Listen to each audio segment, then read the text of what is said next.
Okay, welcome to the Effective Budgeting webinar. So today we're just going to go through a few simple things about managing personal finances. So first off, we're going to go through how to get it wrong, the mindset spiral and the do's and don'ts in budgeting, the importance of budgeting, why you need to budget, why it's so important to do so. And then the main bulk of today is going to be actually creating your own effective budget. So we're going to look at the Monix way, which goes through the fixed outgoings, envelopes, and living budget.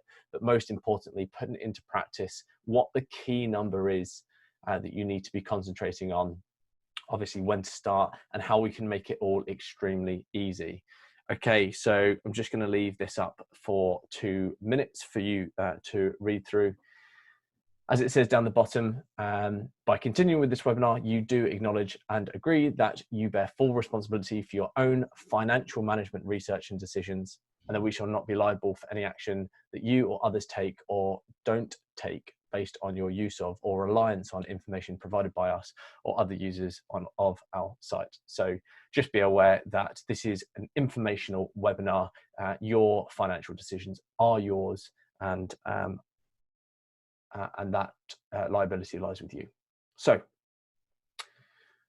let's just have a quick look at how to get it wrong then. So here we have someone that is been talking about finances and the person does not want to listen. Now, this is a very common thing, which leads a lot of people to having anxiety about finances. As soon as the word finance or money or debt or budget is mentioned.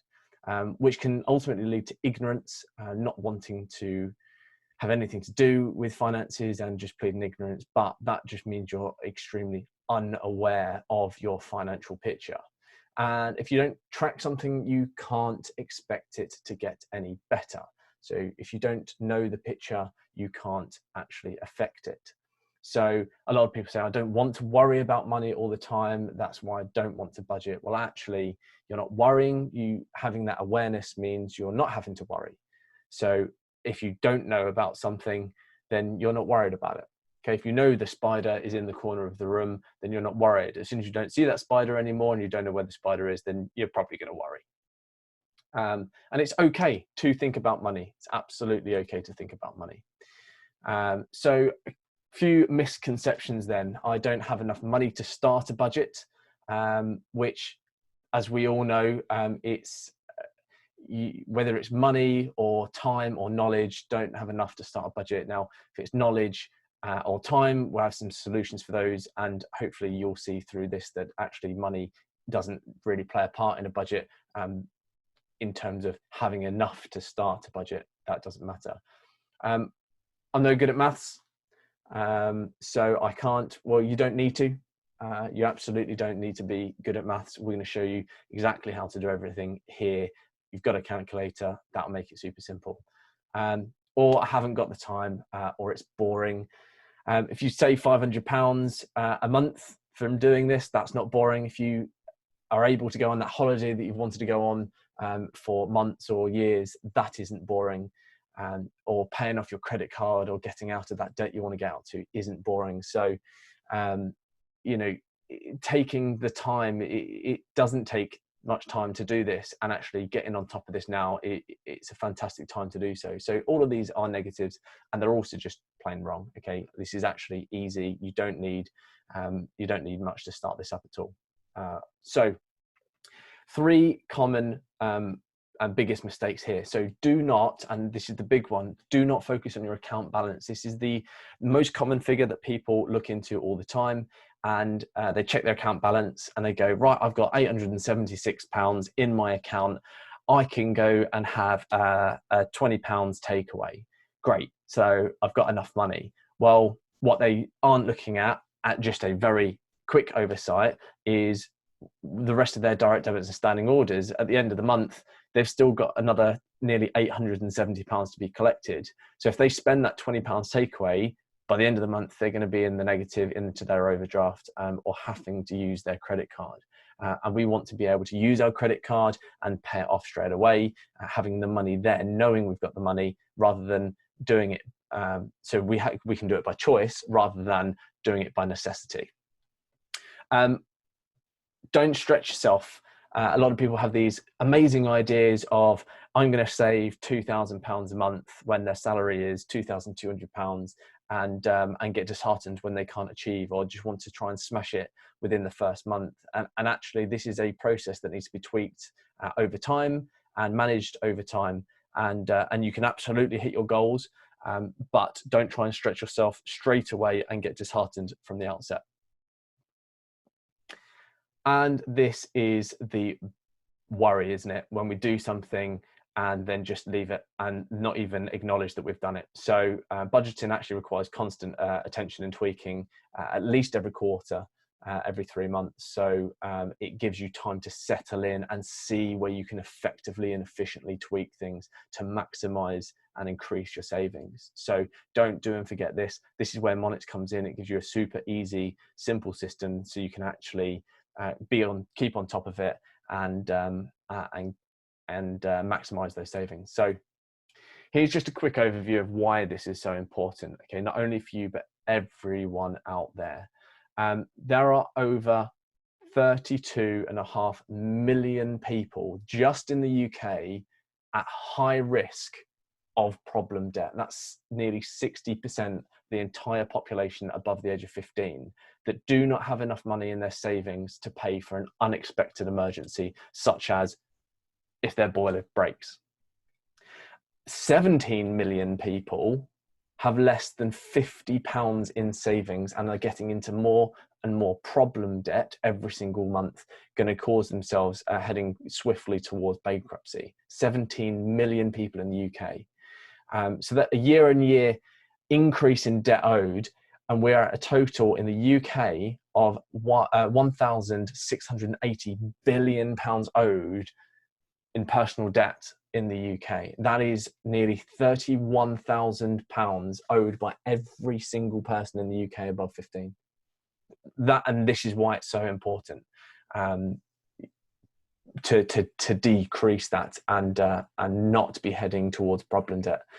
So you want to be able to save and put money away for being able to solve the unexpected and fix that new boiler.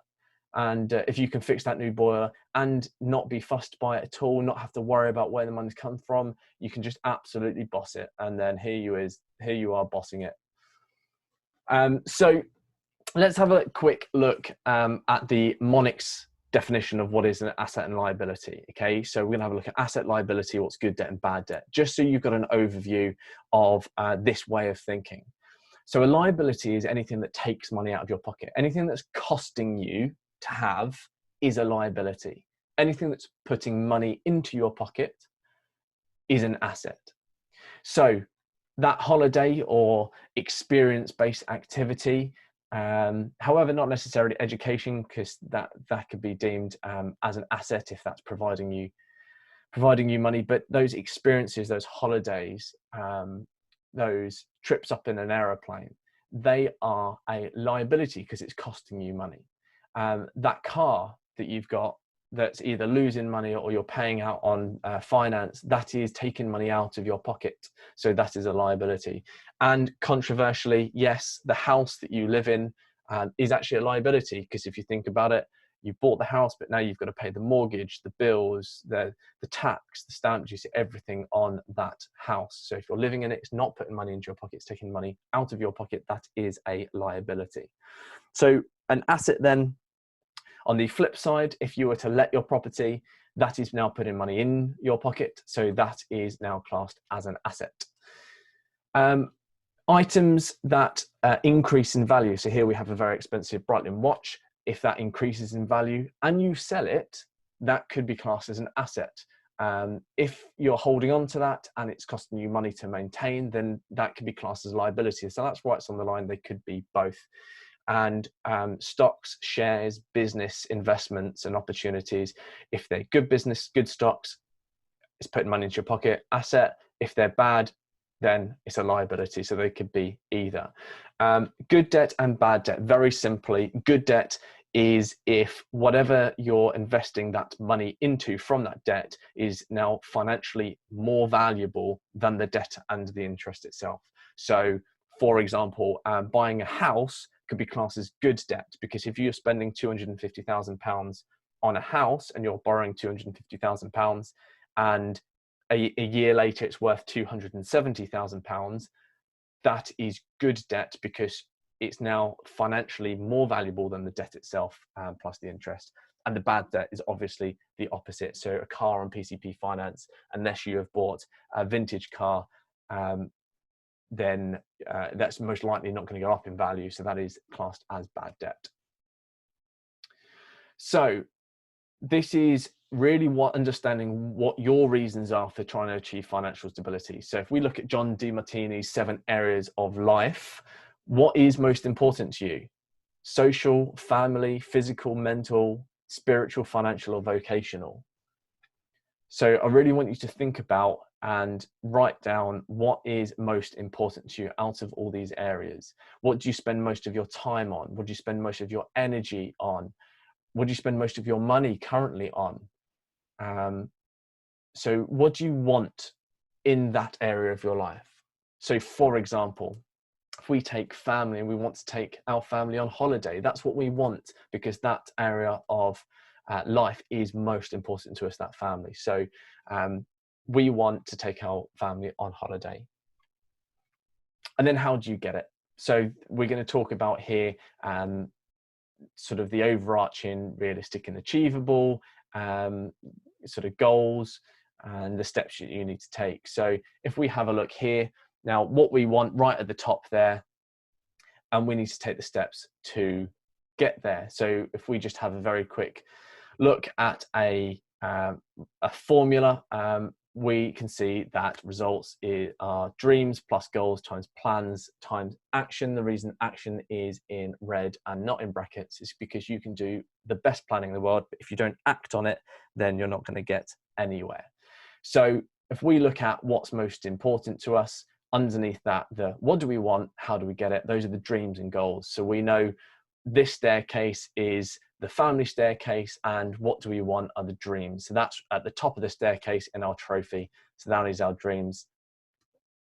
How do we get it? Well, we need to step up each step. So these are all of our goals. So if we take the example we've just used here and say that we want a holiday, the holiday is our dream. We know that it's going to cost roughly £3,000. That's one of our goals. We need to get £3,000. We know that we need to make sure that we've got time off work and school. We want nice hotel and comfortable flights. And we also want good activities to do when we're there. So we're now setting out our goals. So we know what we need to do.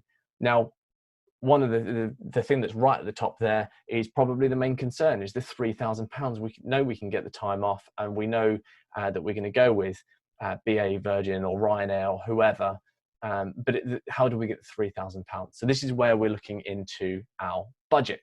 So as I said, with Monix, we break it down into 3 things: fixed outgoings, envelopes, and living budgets. So we're going to talk through each one, and I'm going to start with fixed outgoings.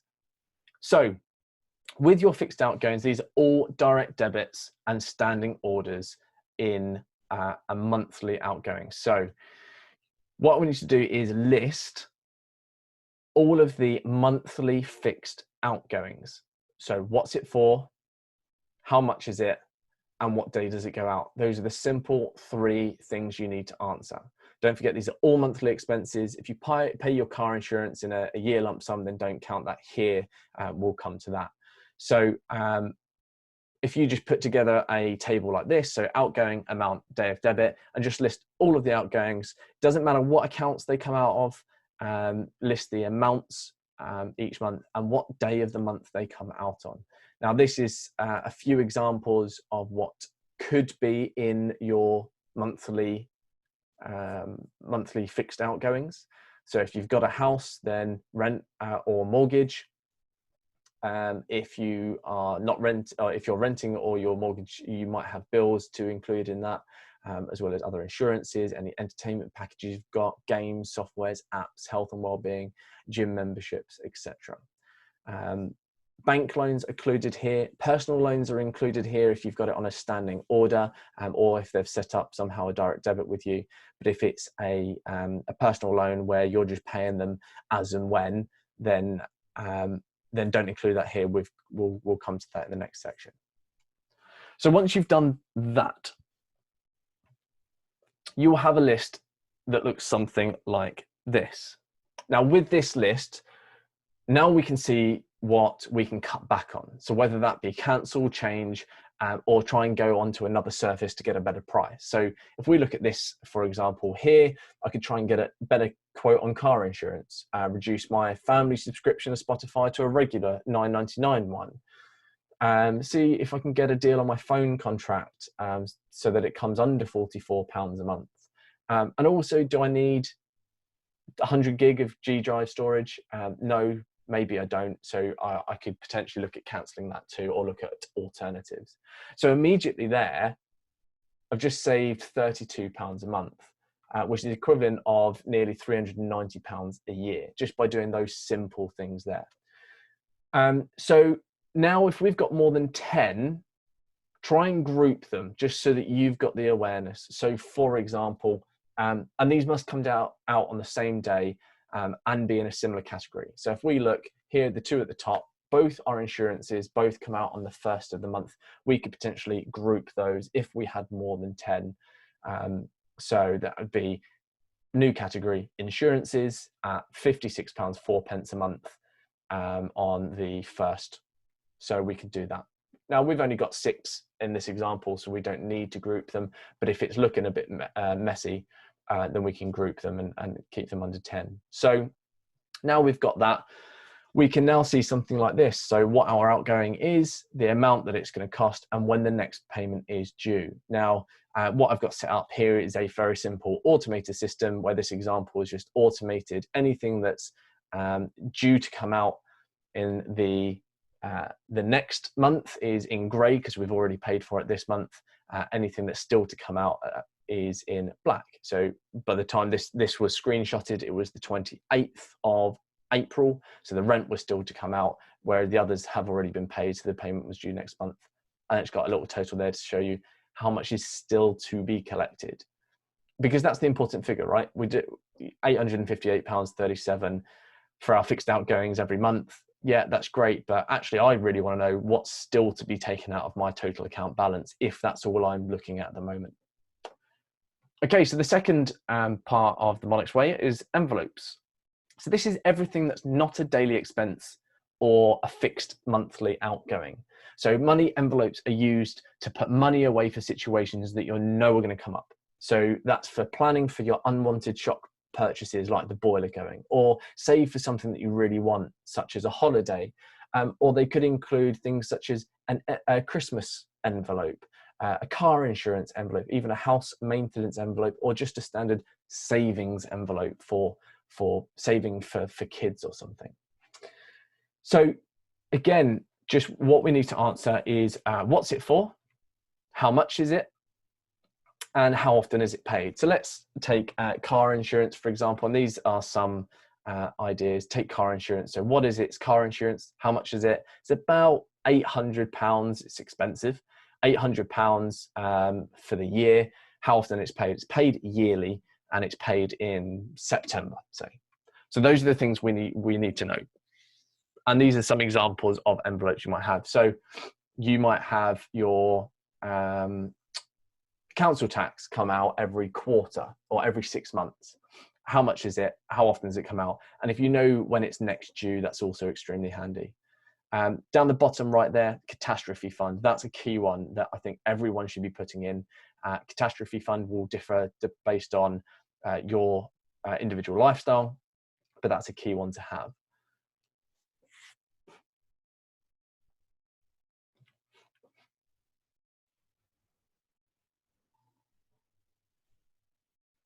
Okay, so working out how much you need to put in the envelope every single month. So if you take your target amount and then divide that by the months until the next payment is required, that's going to give you what you need to be putting in the envelope to start with today. Now, ongoing, that might change, because if you say you've got Christmas coming up. And let's go through some examples actually. So we've got here holiday, loan and Christmas. So holiday, we said we want to save £3,000 and we want to go about May time, June time next year or summer, but we're going to have to pay out for it this time next year. So we're going to give ourselves 12 months. So we divide £3,000 by 12 months, £250 a month we need to put in an envelope specifically for our holiday that we can afford next year. Now that's taken into account flights, activities, accommodation, as well as a bit of spending money as well. So here we go, we've got a loan, whether this is a personal loan or a bank loan. Bank loan, they normally do this for you, but let's say this is a personal loan of £12,000. We want to pay it back in 3 years' time. So we need to put it into an envelope a minimum £333.50 each month. Now, Christmas, extremely lucky. I've only got 2 people to buy for £50 each and a £100 secret family Santa. So £200 budget for Christmas. Now, actually, I'm going to want that money in November sort of time. So we've actually got 6 months. So although it's a yearly expense, we're going to need access to that money in 6 months. So currently we need to be putting away a minimum of £33.50 a month. Now come Christmas time, we're then going to have 12 months for that. So we can look at halving that to about £17 a month. So that's how it's going to change. And that's why you want to be keeping on top of these and tweaking these as we go. So if we then have a look here, in our holiday example, here we've got our envelope. Our target is £3,000. Our deposit per month is £250. So because we've been putting in since January here, our current envelope funds are £1,000. Now, when it hits £3,000, we've got the option. We can either stop putting money into that envelope, or we can continue and overpay that envelope and have a bit of extra money that we can treat ourselves to. Or we can allocate that fund to another envelope. Let's say we wanted to pay off more of our loan. We could stop that and the holiday envelope and put more money into the loan overpayment. And there we go, we've got Christmas. We've got £140 in the envelope for Christmas. We can overpay into that. That will kickstart Christmas next year if we stick to our £200 budget, or we could treat our loved ones and go over budget. So that's envelopes. So the last thing then is living budget. Now this is when people talk in terms of budget, this is probably what they think of. And these are any expenses regularly occur during the month from payday to payday that would be accounted for in your living budget. Items such as food, fuel, clothing, entertainment. You'd have a budget allowance which will come, that will come out of your financial health, but this is your budget allowance. So all we're going to do is just create a budget, but we're going to stick to 5 categories. Now to get our 5 categories, we're going to just look at what categories, what things we spend money on and we want to have a living budget for. So the things you need to answer just to get thinking about what needs to go in your living budget, you can answer these few questions to help. So what top 3 things do you spend your money on most regularly? What top 3 things do you need to buy? You need to buy most regularly. And if there's anything else that's either not a fixed outgoing or an envelope, anything that you wrote down that you know isn't a fixed outgoing, isn't an envelope, but you do need to spend your money on. So these could be food, whether you have an all-encompassing food for supermarket shopping or eating out, or you have those individually, consumables, clothes, makeup, fuel, entertainment, parking, drinks, money, stationery, books, whatever the category is. If you list all of the things that you would want to have in a budget, and then you can also group these as well. So if you've got food and eating out, and you've got more than 5, then maybe categorize those just into food. So we want to stick to just 5, just to keep it simple, and we can keep track of this a lot easier. Now, this is completely up to you to suit your lifestyle, okay? These are not final. Like everything else, it can always be changed and tweaked as we go through the months, and this is not finite at all. So if this month you want an allowance for clothing because you know you're going to want to spend some money on clothing because this is the time of year where you do your clothes shopping, then fine. That's okay. If you don't see that as a envelope and you want to put that in this, then by all means do. You want to try and keep these as similar as possible though. So let's say you've got a consumables one because you don't spend on clothing too much, then I'd maybe encompass clothing into consumables, or however you want to do it. But as I say, this can be tweaked. So it would initially be a educated stab in the dark. As we use this more and more, we'll actually show you how you can actually see how much money you spend in each category and make the relevant adjustments each month to the budget you allocate. So once you've got your 5 categories for your living budget, you want to be assigning a budget to it. And as I say, this will be an initial stab in the dark, but we will actually show you a way that you can track it and refine it. So here we go, vehicle expenses, that's encompassing fuel and parking. And because we are in coronavirus lockdown, we've only allocated a £50 budget, but that will go up next month, the month after, whenever the restrictions are lifted, to the budget that we had before at say £200. Food, individual, £220. That's on the high side if you like fancy food, but it can be higher or it can be lower. It's lifestyle dependent. Consumables such as deodorant, shampoo, shower gels, soaps, those sort of things. Entertainment, they can be things such as going out for drinks, cinema, playing snooker, anything like that, books and stationery as suggested. So those are the 5 categories that come up in this example, but you can make your own up. And then we've got there a total budget of £340 just to have in the back of our mind. So actually putting that into practice as a whole thing then. So this is the key number that you really need to focus on, and it is your financial health. Now you work out your financial health by starting with total account balance. Now I know we said don't need to worry about it, don't look at it, but just start with that because this isn't key figure. This is how we work out your key figure being your financial health. So we take into account all of our accounts. Okay, now a credit card is a negative. So here we've got a current account of $343.90 and a credit card in a negative of $245.99. So we're starting with a balance of $97.91. Not a great start, I'll be honest, but that is the start we've got. So we have to minus our fixed outgoings. So minus £125.62. So that's all fixed outgoings, not just what's coming out for the rest of the month. Minus the total envelope. So this is how much we've put into an envelope to save up for things we want to or need to be buying. In this case, house deposit has got £400 in it. Holidays got £1,000 in it. So these are all, some of these things are wants and not necessities. I would suggest that the vehicle cost is a necessity, the catastrophe fund possibly a necessity, and yeah, so some of these can be tweaked as well. And living budget, as we've just gone through. So minus all of those from your account health, and that will give you your financial health, overall financial health. And you'll see that this is a very different figure to the account balance. So let's just have a look at a full example here. Now here we've actually got £10,600 in a house deposit envelope on the right hand side. There's a lot going on here, but the total envelope balance is £14,339.99. So there's quite a lot saved in envelopes.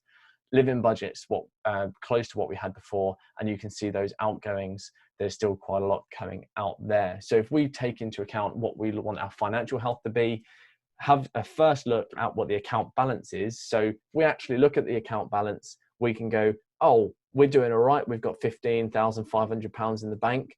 But then if you take into account that sum to get your financial health, what you're looking at from these 4 figures, you're now seeing a different picture. And that picture is your financial health. Now, not to be alarmed if it is a minus figure, this is minus £17.05.